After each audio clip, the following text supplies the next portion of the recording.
We have a brand new book, the book of Bamidbar, the book of Numbers. What an incredibly exciting day. We are embarking on the fourth installment of the 5 books of Moses, of the Pentateuch, of the Torah.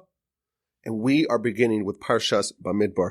And I think this Parsha is the Parsha that I underwent the greatest metamorphosis, the starkest change with.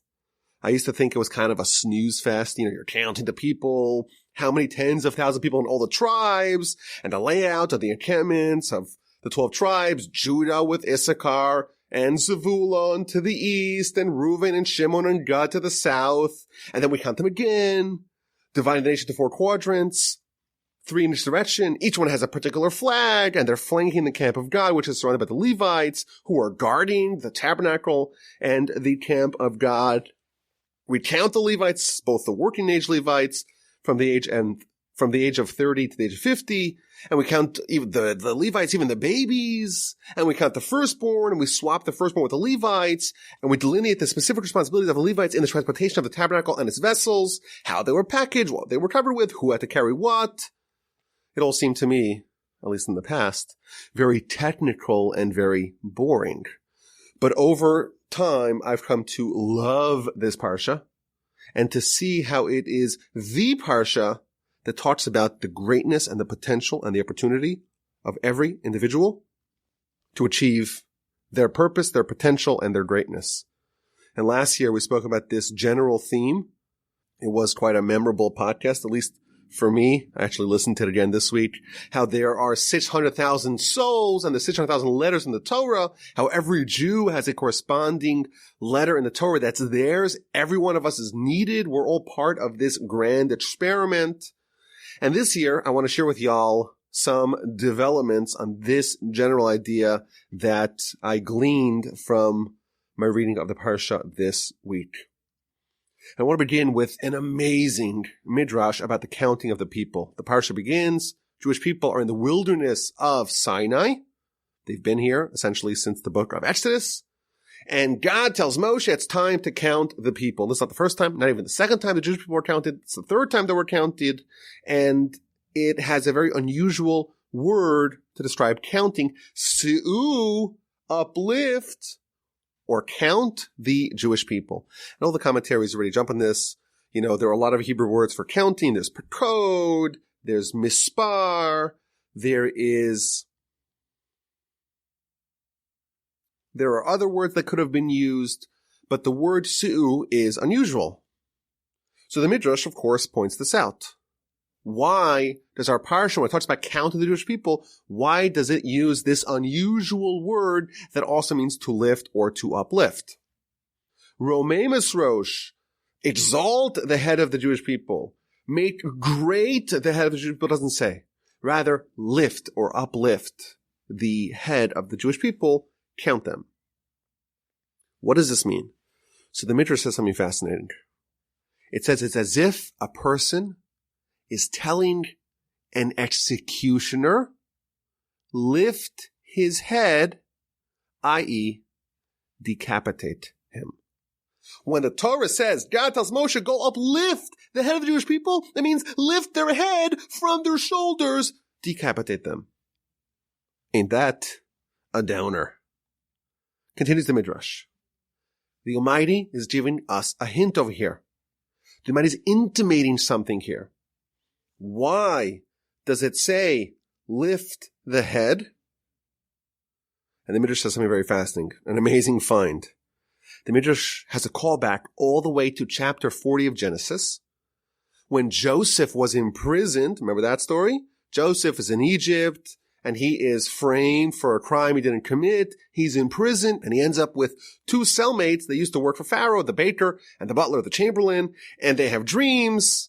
And Joseph successfully interprets the dreams, and he tells the baker, in 3 days, your head will be removed from your body. You will be decapitated. And he tells the butler, you will be restored to your post, and once again, you shall give wine to Pharaoh in his hand. And the Midrash tells us that if you look at both the communications between Joseph and the baker and Joseph and the butler, in both of them, he uses the same word, se'u, lift, or shall lift. Chapter 40, verse 13, this is when he's talking to the butler. He tells the butler, Yisa, which is the same root as the word se'u, Yisa, Pharaoh shall lift your head and restore you to your post. And then, 6 verses later, chapter 40, verse 19, when he's speaking to the baker, he says, Yisa Pharaoh es roshcha me'alecha, Pharaoh will lift your head from upon you, he will execute you. And your head will be placed on a spike. Says the Midrash, an amazing insight. If we are meritorious, when the verse says, uplift the Jewish people, it will be like the butler. We will be restored to our prominence. We will be given distinction. We'll be exalted. We'll be uplifted. However, if we are not meritorious, we will all die, and the word se'u, uplift, will be interpreted as it was for the baker, namely, our head will be lifted from our body. We will all be killed. That's what the Midrash says. Amazing insight. What this opening verse of our Parsha tells us, our head will be lifted. Se'u, it will be lifted. But the nature of the lifting of our head is to be determined. Will it be uplifted and exalted and brought to prominence like the butler? Or will the se'u be fulfilled as it was to the baker? Will our head be removed? So I think the first takeaway we can maybe say from this midrash is that there is a very stark binary nature of the outcomes available to us. In no option, in no scenario, can we be average. Can we be okay, not too good, not too bad? Mediocrity is impossible. We are either great or we are awful. We are either sand or we are stars. There's no room for mediocrity. It's almost as if the beginning of our Parsha, the introduction of the Jewish people, we have the whole book of Leviticus dealing with the Tabernacle and the rituals and the Levites and all the work that needs to be done in the holy ritualistic, so to speak, part of the Torah.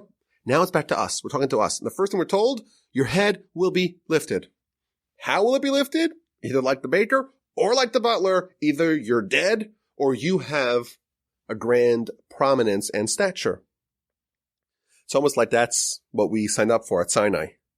At Sinai, the Almighty promised we could be a nation of princes, a kingdom of priests and a holy nation.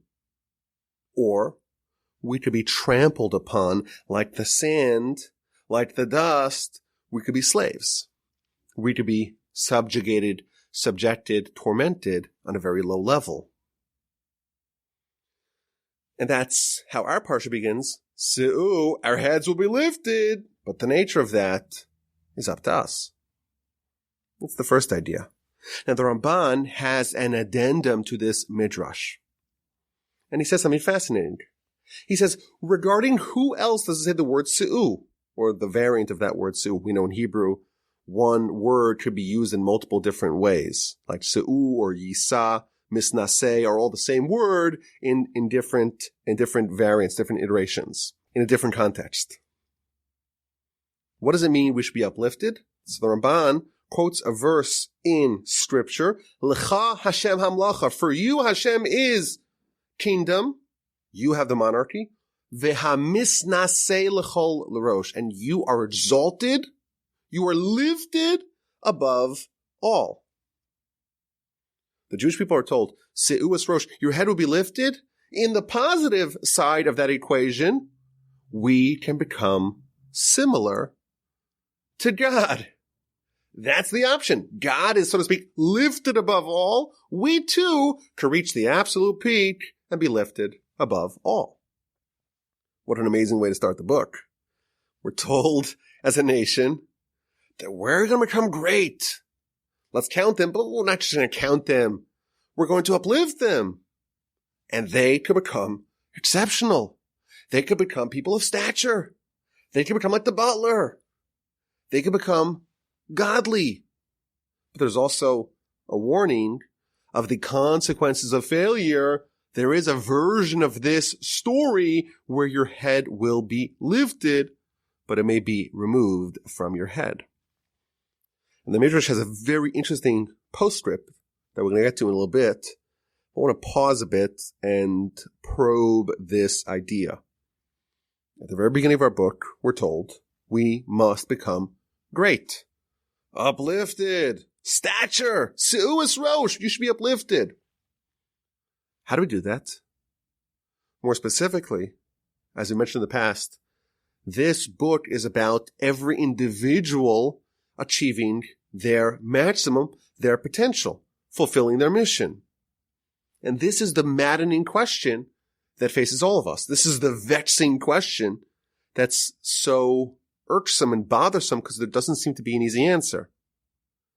Throughout our Parsha, Moshe gives instructions. And towards the end of the Parsha, he takes the Levite families, 3 different Levite families, and they are given the responsibilities of what they must transport when the tabernacle is disassembled and the nation is in transit. And Moshe tells everyone, hey, this is your job. This beam, this curtain, this socket, this is your responsibility to transport. And on a deep level, it's almost as if Moshe is telling the Levites, this precisely is why the Almighty created you. He wants you to do this job, not your friend's job, this job. Similarly, every Israelite, we have an audience with Moshe and with Aaron, and the Ramban talks about this, and we spoke about this in the rebroadcast podcast. Every Jew is given an audience with Moshe. And what did Moshe tell them? Moshe told them what it is that they need to accomplish in life. Moshe guided them and directed them how they could be uplifted, how they could become great. Some people had big responsibilities. Some people had small responsibilities, but everyone knew where to put their focus on. But what about us? We too, we read this book and we're told, hey, you're a Jew. You must be uplifted. You must become great. But what do I do? Where is the manual? Where is the guidance? How do I know specifically where to put my focus on? So I want to suggest an approach, maybe several different approaches, based upon some of the things that we discover in our Parsha. So chapter 2 begins with the layout of the nation surrounding the camp of God. Every trio of tribes divided up into 4 different trios, 4 different quadrants, if you will, the north, the south, the east, and the west, surrounding the camp. And each one of them has a flag that symbolizes that particular set of tribes. Now, this is really a strange thing to be told about. You know, a flag is nice, but what is the utility of this flag? What job did it do, and what significance is there for us? When we read about this thousands of years later, we don't really have a flag. Why is this significant? So Rashi says on the very basic level that each flag was of a distinct color that matched the color of that particular tribe's stone in the breastplate. And therefore, everyone knew where to go. You want to know where your people are? Maybe you go out, you're bike riding, you're gallivanting, having a good time. You want to go back home? How do you know where to go? Look up high for the flag, and that will guide you home.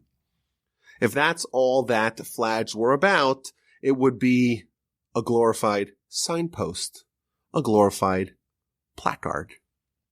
But of course, there is more. There's a very long Ramban, and even a longer Rabbeinu Bechaya that dig into the meaning and the symbolism of the flags. So again, there were 4 flags, and each flag represented 3 different tribes, and for each flag was broken up into 3 different parts, one for each tribe of the trio, and each one, or each part for each tribe had a different shade, a different color, and each one of them also had an image on each one of those sections, meaning that every flag, you have one flag for 3 tribes, but each flag is comprised of 3 different colors and 3 different images. So actually, the Rabbeinu Bachai actually goes through the 12 tribes and the color and the image. So Judah, it was the color of the sky, and it had a line in it, and Yisachar was the color, it was blue, and it had the sun and the moon on it, and Zvulun, it was white, and it had a boat or a ship on it, and Reuven was red with the jasmine, and Shimon was Yarok. I don't know what color that is. That's a big question. Maybe it's yellow or green. And that had the city of Shechem in it, and Gad was white and black, and it had a picture of a battalion in it, and Ephraim and Manasseh, it was onyx, it was black colored, and one of them had a picture of an ox, and one of them had a picture of an oryx. Benjamin had all the colors put together, and it had a ze'ev, which is a wolf, and finally Dan was sapphire colored with a snake. Asher was the color of light that was illuminated from a candle, and it had a picture of an olive tree. And finally, Naphtali was the color of wine with an image of a doe. Now, what this means is that each one of these flags symbolized your tribe, but more specifically, what your tribe excelled at. So these flags, we're told, they guide you as a member of that tribe to know what role your tribe plays in fulfilling the collective national mission. So in the epicenter of the camp, well, that's the camp of God. That's the tabernacle surrounded by the Levites. And these 4 quartets, or these 4 quadrants surrounding the camp, and these 12 tribes, each tribe had a different role to contribute towards the collective goal, and that was symbolized in the flag. Thus, in effect, when you looked at your flag, it told you 2 very important pieces of information. Number 1, it told you where you live. If you're part of the tribe of Judah, Yisachar, or Zevulun, then you must be east of the camp. And if you're part of Reuven, Shimon, and Gad, then you must be south. And you're part of Ephraim and Manasseh, and who else goes with them? I forgot for a second. Ephraim and Manasseh and Benjamin, sorry about that, you must be west of the camp. And finally, if you're Dan, Asher, Naphtali, you must be north of the camp. So it tells you one important piece, namely that of the location of where you live. But also it tells you what talents, what skills, what unique gifts your tribe has, and you as a member of that tribe, you embody, because that is what you need to use to achieve your goal. So perhaps we can suggest that even though today we don't have a prophet like Moshe who could tell us, hey, your job is to carry this beam, this curtain, this socket, or fulfill this particular goal, perhaps we can say that just as was the case with the flags, we can still get a little bit of divine guidance in these 2 areas. And we could look at where the Almighty placed us in life, what location we're in, what circumstances we have in our lives, what situation we're placed in, number 1. And number 2, we could look at what skills and abilities the Almighty gives us, so to speak, the images of our particular flag. And those 2 can tell us what we're supposed to try to accomplish in life. The circumstances, well, who created that? That's God. That's where God placed you. You didn't choose to what family to be born into, to what part of the world to be born into. Of course, there are decisions that you made, and you can't blame them on God. But the general circumstances of your life, that is divine guidance. That is where your flag is placed. That's where you are encamped, and you're put there specifically for a reason to accomplish a specific goal. The other part of your particular flag that you have is your strengths. See, discover, learn what your strengths are, and try to find a way to use your strengths in the particular location in which your flag, so to speak, is planted. Would you even say, today, the world is shrinking, regardless of what the real estate people tell us, location is less important.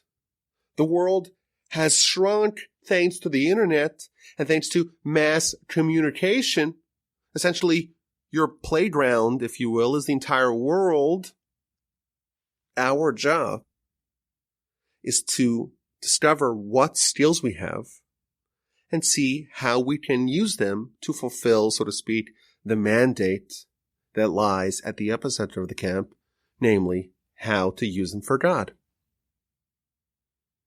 This is the way to discover how we are going to be uplifted. We're told, Se'us Rosh, every Jew must know you were here, you were put here to become great, to have distinction, to have stature, to be uplifted, and to avoid decapitation. How do you do that? By following the lesson of the flag, figuring out what skills you have and trying to use those endowed skills that you got from God, the gifts that the Almighty gave you, use that to fulfill the grand national mission or to contribute towards the grand national mission of our people. Idea number 1. I want to suggest perhaps another approach, also based upon the flags. The Midrash says some astonishing things about the flags. So astonishing that if I just told you what the Midrash said and I didn't attribute it to the Midrash, you would say, this Walby guy is going nuts. I have to turn off the podcast. He's acting crazy. He's saying such nonsense. That's what you would have said had I told you what the Midrash said without attributing it to the Midrash. Here's what the Midrash says. The Midrash says that when the Almighty revealed himself to the Jewish people at Sinai, he had with him 22 legions of angels, and all of them were bearing flags.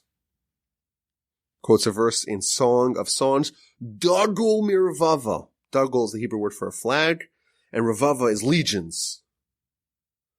And the Jewish people get a window into heaven, and they see the angels and their flags, and they begin to covet those flags. And they said, if only we too could have flags like the angels.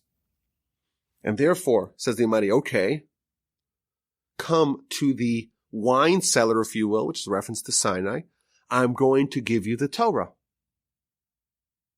You are so covetous of the flags, I am going to fulfill your will, and therefore the Almighty says to Moshe, go make them flags like they desired, like they lusted after, like they coveted. That's what the Midrash says. But if you read it very carefully, something very perplexing emerges. The way the Midrash structures what happened was that we saw the flags, and we coveted the flags. And we said, we want those flags. And the man says, okay, I'll enable you to have those flags by giving you the Torah. The way the Midrash structures this idea, it's not that, oh, we got the Torah, and as like an addendum, on top of that, we got the flags. No, we wanted the flags, and to facilitate the flags, we got the Torah. Which is just a crazy thing. The Torah was there to enable the flags. It definitely puts the flags and what they represent in an entirely new light. There's another Midrash talking about flags, and it says that the Almighty loves us so much that He made us flags like the ministering angels, so we should be distinct like them. Moreover, it's a sign of love between us and God. It symbolizes that we are forever loyal to Him. It quotes another verse. This is also from Song of Songs. Vidiglu alai ahava. Diglu, again, for the word of dega, which means a flag. We're flagging, so to speak, God with love. And He brings us to the house of wine. Says the Midrash, a parable. There was a really wealthy person who had a cellar full of barrels of wine. And he went in there and he started to inspect it, and all the wine turned into vinegar. It all soured. He's about to leave the cellar, and he finds one barrel that's still good wine. And he says, this barrel is so beloved to me, like all the other wine in this cellar that turned into vinegar combined. So too, the Almighty's created all these nations, 70 nations, and they all soured. They all soured on God. They all rejected him. But the Jewish people, we remained steadfast in our loyalty to him, and he loves us like that homeowner, that wine owner loves that barrel of wine.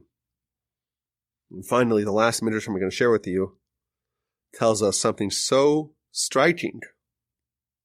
You wouldn't believe it. It says like this. The Almighty says, in this world, you were covetous. You were desirous of flags. And I acceded to your request. And in the future, I'm going to redeem you. I'm going to save you in the merit of the flags. You are not going to be deserving of being saved, but I'm going to skip over, so to speak, all the prerequisites. I'm going to jump to the end because of the flags, and I am going to save you. If we read this sampling of Midrash, it's no longer a possibility for us to say that the flag is just there as a utility, as a placard, as a signpost. There's a lot of power here to these flags. The question is, why? Why are these flags so desirous, so covetous for the Jews? How does it make us akin to the angels? How does it display our unending and unbending and unyielding loyalty to God? And why is this the reason that we are going to be redeemed? So I want to maybe suggest another approach that's going to explain to us what is so special about flags, and also how it can be very helpful for us to figure out what it is that we need to accomplish in our life. So what's a flag? What's the power of a flag? What's the symbolism of a flag? I want to suggest that a flag, it bears all that a people, that a nation, that a country stands for. All of the people, all of the citizens, the history of the nation, the ups and downs, the suffering of a nation, all that is coalesced into one symbol, the flag. With a flag, a nation is not just a collection of disparate individuals. Every individual is united into the whole. And the individual flag bearer is again not an individual. He or she represents the entire nation. That person has standing within the whole nation. When the American flag is planted on the moon, every American feels like they put a flag on the moon. They have a sense of pride. When an Olympic athlete with an American flag patch on their jersey, when they win gold, we all feel like we won. When we beat the Russians in Lake Placid, the Miracle on Ice, that resulted in a national swelling of pride. The flag unites us under one national mission. The flag captures our national identity in one symbol. Moreover, it allows the individual to represent so much more than a single person. There's only one General Washington. You and I can't be George Washington, or for that matter, any one of the founding fathers. But when you raise the flag and you declare, I'm an American, and just for our sizable international listenership, George Washington was the founding father of the United States, the first president, and in my opinion, the greatest president of the United States. And therefore, I know this is a very American-centric part of the podcast, but I guess if you're French or if you're Canadian, the great heroes of Canada, the great titans who built Canada, I don't know, is that Pearson or Trudeau, whoever it is, or Bolivar, Whoever, you just put in your national hero in exchange for Washington. But anyhow, back to our point. I'm not George Washington. You're not George Washington. But when I carry the American flag, a person gets bound to the people who established this nation. A flag is a symbol that incorporates hundreds of years of collective history and accomplishments and achievements and triumphs into one symbol. The flag connotes a certain identity. What happened at Sinai? At Sinai, the heavens parted, and we saw the angels surrounding God, legions of angels surrounding God with flags, and we coveted that. What did we covet? What we coveted, what we desired, is an identity that's manifested by the flags. It's an identity of the angels. The angels have complete fidelity to God, and we wanted to be the nation of angels. And therefore the Almighty gave us the flags, i.e. everything that we need to become a nation akin to angels, we got. The Almighty gave us the Torah, which makes us like angels. What we wanted is the end relationship, is that identity of being that one nation that represents God in this world. That's what we wanted. We wanted the flags. But the flags symbolize the identity that we chose at Sinai. The flags symbolize our nation's choice to become the people of God, to become the people, so to speak, that are like angels. And that's why we got Torah. When all the other nations soured, they became like vinegar. We maintained our identity, and we remained steadfastly committed to God. This is the symbol of our national identity. And because of that, the Almighty says, I love you. And no matter how far you go, that identity remains, and that's why I'm going to redeem you. And we'll skip over some steps if needed. The flag symbolizes the Jewish identity, the Jewish idea that transcends individuals. And even when we're not at our peak, we are still bearers of that flag. Because these flags represent our national identity as being the people who chose to be like angels and to exist with complete submission, subjugation, and fidelity to God. Let's get back to the vexing question of finding our mission. How do we know what we're supposed to do? How are we supposed to achieve our greatness? So lift up your head. How do you do it? Here's the answer. You can attain greatness. You can achieve stature and prominence and renown. How do you do that? By remembering that we are flag bearers of that greatness. Meaning, there's something that our nation has that no other nation has. And that is, we accepted the responsibility that is embodied, that is captured, that's personified by this flag. And today, after Sinai, after being forged as a nation, we already have something within us that is true and alive and extant, even if we don't know it. And our greatness is not something that we achieve, that we get as if it exists outside of us. The truth is, our greatness is baked within us. It's the flag, so to speak, that our nation embodies. And maybe we lose it over time. Maybe we forget about it over time. But the Almighty promises, this is why I'm going to redeem you. Today we don't have flags. But what the flags represent is still present. And if we want to get it, all we need to do is look within us, within ourselves. It's within us. We don't have to get it from outside. We could drive ourselves mad thinking, oh my gosh, there's something out there that I have to do, that I have to get. There's some greatness I have to go out and achieve. Not so. It's a restoration. We had prominence. It's buried within us. We have to unearth it and bring it to the surface.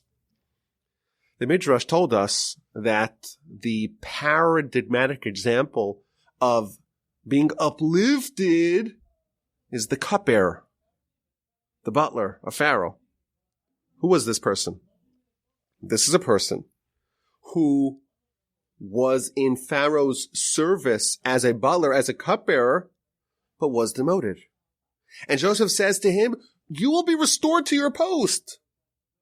Says the Midrash, that is what it's telling us. It's telling us that we once were that nation. Maybe we lost it, but we will once again re-attain that stature that we had because we had it and we're just going back to where it was. We'll be restored to our post. There is greatness that was designated for us in the beginning, already in the past. It's not something we have to go out and find. It is imminently within us already. And God knows that. And that's why he says, I love you no matter what. Your wine doesn't sour, and I'm going to redeem you. I want to say one more point before we sign off here. I know this is going to get long, and it's already more complicated than it should be, so forgive me for that. And that's what happens if I record the podcast on Thursday. I should have done it on Tuesday. It would have been over like 20 minutes ago. So forgive me for that. So once we know what it is we need to accomplish, either because we look at the flags and say, okay, the flags tell me what skills I have, or we look at the flags and say, I already have it within me, got to find it within me, got to restore it, I got to preserve it, but I have it already. You know what it is you need to accomplish. You know how to achieve your stature to be uplifted, but it's difficult. It's hard. Life is designed to be difficult. And I would be remiss if I did a podcast on Parshas Bamidbar without quoting my favorite Rashi. I had to find a way to weave it into the podcast. So Moshe is tasked with counting the Levites. Unlike the Israelites who were counted from the age of 20, the Levites are counted as babies from the age of 30 days old. And Moshe complains to God and says, how can I count them? I can't walk into every tent and count how many suckling infants there are. And God responds to him, Aseh ata shelcha, you do your job and let me do my job. And Moshe went and counted as many people as he could, and the people that he couldn't do, God filled the gap, and God told him prophetically how many babies there were in that tent. I think once we establish point number one, that we must become great, and point number two, how to discover what it is that we need to do, we have to go to point number three. And that is that there's a critical aspect of achieving our greatness, and that is to know that we have God on our side. It's not us as an individual, a man with a mission. It's a man with a mission, a man or a woman with a mission. But you have the Almighty and the full force of the Almighty's help to aid you. And you have to do your part. And don't worry about God. He will do his part. If it's impossible for you to do, that means that you have to do whatever's possible, and whatever's impossible, that's not your job. That's God's job. You do your job and don't worry about him. If you do your job, he will do his. Once you are given a task, once you're given a job, it is eminently doable because there are parts of it that you can do, and there are parts of it that you cannot do, but you must do your part and let the parts that you cannot do be done by God. He is your wingman. He's there to help you. And if you forget that, and you think that it's you or me, and the strength of your hand, and that's what's accomplishing this, then you are doomed. Because inevitably, there's going to be parts of your mission that are going to be impossible for you to do. And on that, Rashi tells us, our Parsha tells us, we have to do our job and not God's job. Leave that to him. But if you think it's all on you, then when you encounter insurmountable problems, you give up, you forfeit, you flounder. Because after all, it's impossible. So part of this idea that we are flag bearers is to recognize that God is on our side. And we need to know that we only need to do our job and not his job. Let's get back to the Midrash. Remember I told you there's a postscript at the Midrash. There's an addendum to the Midrash. Here's the addendum. The Parsha tells us, count the Jewish people, si'u, uplift them. What does that mean, says the Midrash? It's one of two things. Either you're going to have prominence and distinction and stature, or your head will be removed from you. You'll be decapitated.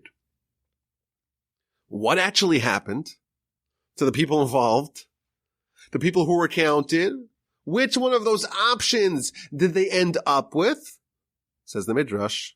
Surprisingly, perhaps, they were all decapitated. Unfortunately, like the baker in the analogy from Genesis, their head was removed. And the reason is because every single one of these people who were counted, with the exception of just two people, Joshua and Caleb, with the exception of those two people, every single person who was counted, every Israelite that is, because the Levites weren't counted till later, every Israelite that was counted actually died in the wilderness and did not make it to the land of Israel. And therefore, unfortunately, they chose the path that resulted in them getting decapitated. I think if we study this story, we'll discover something fascinating. They were decapitated.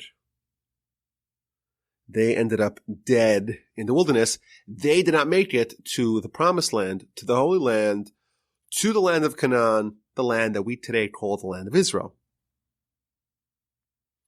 Why did they deserve that? Why were they condemned to all die in the wilderness? Why were they decapitated? What was the sin that triggered that, if you remember? We're going to read it in a couple of weeks. It was the sin of the spies. Moshe sends a bunch of spies, one from every tribe, to go scout out the land, and they come back with a damning report, and everyone freaks out. We cannot conquer the land. It's impossible. The cities are so fortified, the people are so strong, their military is much mightier than ours.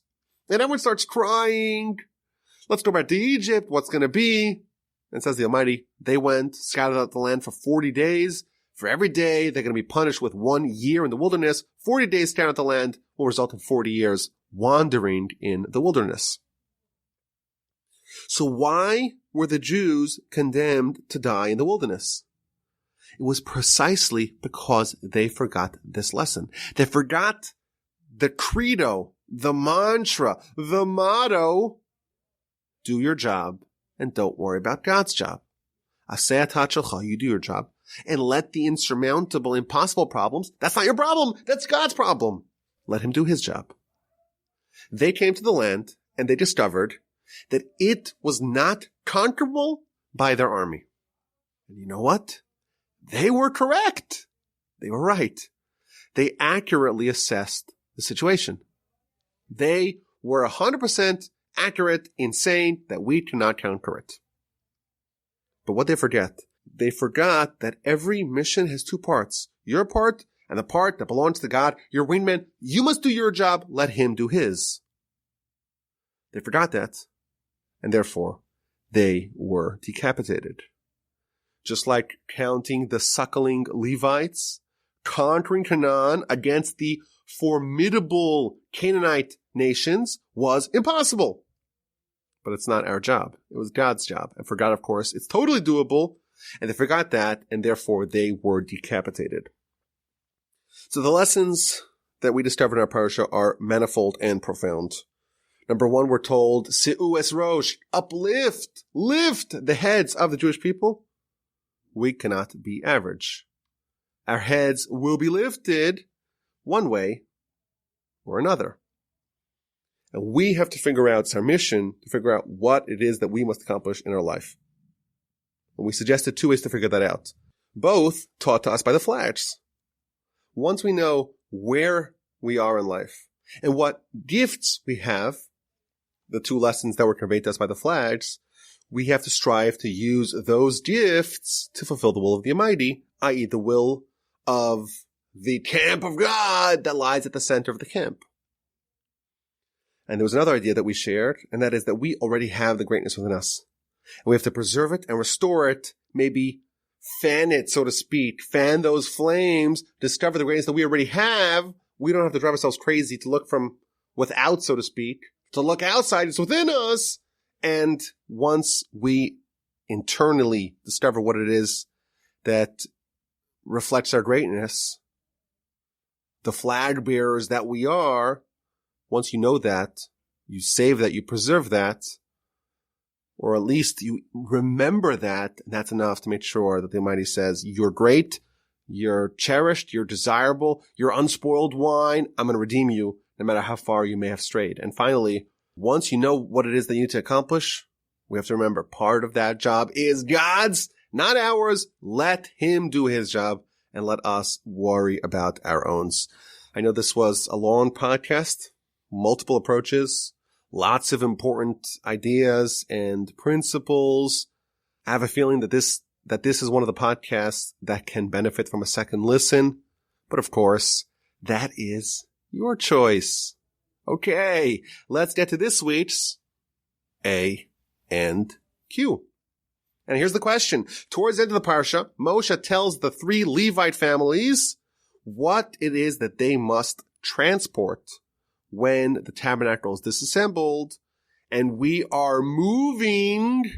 The tabernacle is itinerant. Every family is given responsibilities of what they must carry and transport. So we read something really interesting in chapter 4, verse 7. It's talking about the table. Upon the table of the showbread, they shall spread a cloth of turquoise wool and place upon it the dishes, the spoons, the pillars, the shelving tubes, and the constant bread shall remain on it. We're told that the table, the shulchan, has in it the showbreads. And the showbreads, they stay on the table even as it is being transported. Fast forward to verse 13. They should clear the ash from the altar. This is the outer altar. And spread a cloth of purple wool upon it. And place upon it the utensils, the fire pans, the forks, the shovels, the basins. And Rashi tells us something very fascinating here. Rashi tells us, this again is verse 13 of chapter 4, that there was a fire upon the altar. And the fire was not extinguished for the transportation. Quite the contrary. The fire was still there. It was crouching like a lion, we're told. And they would cover it with a plate made out of copper so it doesn't ruin the curtains that are used to transport the vessels. So here's the question. We have at least 2 examples of the transportation of the tabernacle and its vessels that the ongoing operations, if you will, are being perpetuated and maintained. The bread is on the table as it's moving. The fire is on the altar as it's moving. It's crouching like a lion. And the question is why? Why must the operations of the tabernacle be ongoing, so to speak, even when they are traveling? If you have an answer, send me an email, rabbiwolbe@gmail.com. Last week we asked a question about the tithing of the animals. You have a bunch of animals in a pen. You open up a small door, and every 10th one of them you strike with a large red paintbrush, and that becomes the one that's dedicated for God. That is the tithe. And we suggested maybe there's another way to do it. Maybe you could actually flip it around. You give the first 9, you hit them, and you brand them, and you color them, and the last one is untouched, and that's the one that goes to God. So I got several answers, all of them that I loved. But here's the idea that I want to share. To become holy, we have to be willing to accept a certain degree of pain. We have to forfeit something. Failure, if you will, of some sort, or at least forfeiting something, forfeiting a comfort, forfeiting a pleasure, forfeiting a way of life, forfeiting something is not incidental to greatness and holiness. It is what creates it. So an interesting idea to kind of bring this home. We are designed naturally that no matter how much money we have, no matter how much power, shall we say, we have, no matter how much physical or material accomplishments we have, we always want more. That's the way that we're designed. Whereas with holiness, with matters of spirituality, it's the opposite. We always feel, you know what? I got enough. I studied enough Torah. I did enough mitzvos. I prayed enough. I gave enough charity. We always feel like with spiritual matters, we've done plenty. Physical matters, with material matters, with matters of the body, it's never enough. With matters of the soul, okay, we've done plenty. And what happens? We accomplish something. And we feel like, you know what? I did enough. I accomplished enough. I've succeeded enough. Let me start coasting spiritually. And what happens? What does the mind do? The mind tries to get our attention. The mind tries to wake us up. The mind takes something and strikes us. And we stumble and we fall and we feel pain and we feel confusion. But what that does is it breaks us out of a pattern of stagnation, out of a pattern of stasis and inertia and coasting, so to speak, with what we have. And we fall. And sometimes we fall physically, sometimes we fall financially, sometimes we fall spiritually. But that fall shakes the box, shakes us out of our comfort zone, and that allows us to rebuild and to grow anew. And thus, sometimes we actually fall, and we fail, and we flounder, and we suffer, and that's actually beneficial for us because we can grow as a result. But this is a very powerful idea. If there's 10 maybe animals here. If there's 10 animals in the pen, one of them's going to be holy. But you know what? It will have to endure something. Something will have to endure to achieve that. And the people, or the animals, shall we say, in the proverbial example, the ones that don't endure anything, if you go through life and you feel no pain and no resistance, I hate to say it, but you're never going to become great.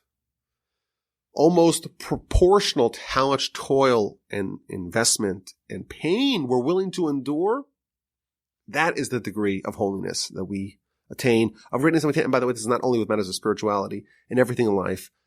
No pain, no gain, if you're not covered in red, shall we say, proverbially. If you haven't invested a lot, if you haven't endured some pain, you will not achieve greatness. Thank you all for listening. This is Rabbi Yaakov Wolbe coming to you from the Torah Center in Houston, Texas. I thank you for listening. Have an amazing Shabbos. Best regards. Take care. Send me an email, rabbiwolbe@gmail.com. And I look forward to speaking to you, please God, next week.